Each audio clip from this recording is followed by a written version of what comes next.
अखिल भारतीय ब्राह्मण महासंघ द्वारा आयोजित ब्रह्मोद्योग 2023 का आयोजन दिल्ली के अशोका होटल में किया गया।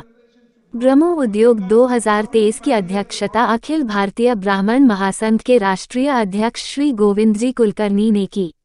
ब्रह्मोद्योग का उद्देश्य ब्राह्मण समाज के सभी ब्राह्मण उद्योगपतियों को एक मंच पर लाकर ब्राह्मण समाज को और शक्तिशाली और आत्मनिर्भर बनाना है। इस अवसर पर कई प्रांतों से उद्योगपति और सामाजिक कार्यकर्ताओं ने अखिल भारतीय ब्राह्मण महासंघ के इस महासंगम में सम्मिलित होकर अखिल भारतीय ब्राह्मण महासंघ की मुहिम को और बल दिया है।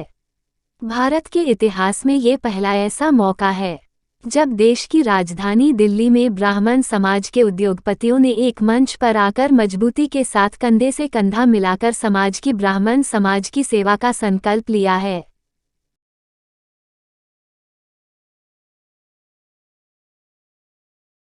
मैं श्वेता पाठक, मैं चार्टर्ड अकाउंटेंट हूँ।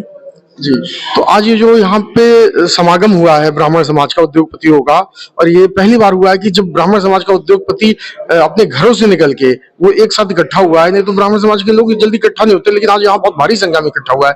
तो इसके लिए आपको क्या कहना है? इसके लिए मैं कहना चाहूंगी कि इनिशिएटिव अगर किसी भी काम का लिया जाए तो वो फलीभूत होता ही है। और हम लोग जिस समाज से आते हैं, हम लोग सब हाईली इंटेलेक्चुअल लोग हैं। हम लोगों को अगर एक मैसेज दिया जाए या एक नैरेटिव सेट करने की बात की जाए तो वो हम बहुत अच्छे से करते हैं। यहाँ पर एक मैसेज जो दिया गया सब में कि हम लोग इकट्ठा करना चाहते हैं इस कम्युनिटी को, और साथ ही साथ जो हमारे बच्चे हैं जो आगे स्टार्टअप्स में जाना चाहते हैं या उनको मेंटरशिप दी जाएगी, या फिर जो एस्टैब्लिश्ड बिजनेसमैन है जो हमारी कम्युनिटी के हैं, किस तरह से सप्लाई चेन में एक दूसरे के साथ इंटरडिपेंडेंस क्रिएट की जा सकती है।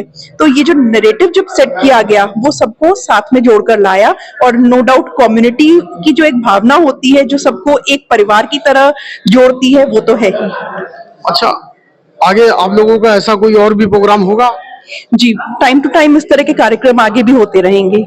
अच्छा, एक अभी अधिकता हमें मिली थी, महिला है यहाँ पे हाई कोर्ट में है और दिल्ली में उनका प्रैक्टिस है। तो उन्होंने ये कहा था कि ब्राह्मण समाज का कोई भी व्यक्ति उनके पास आता है तो वो काफी यानी बहुत रियायती दाम पे, अगर बहुत गरीब होगा तो उस पे काफी उन्हें कंसेशन पे उनका केस लड़ेंगे। तो ऐसा कोई आप लोगों की तरफ से भी कोई अपील है?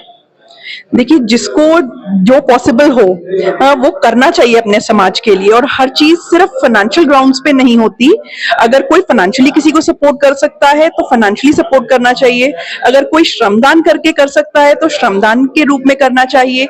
अगर कोई किसी के साथ में खड़े होकर कर सकता है किसी के संघर्ष में, तो उस तरीके से करना चाहिए, लेकिन एक दूसरे के लिए एकजुट होकर हमें प्रयास करने चाहिए। अच्छा, ब्राह्मण समाज के लिए 2 शब्दों में कोई संदेश?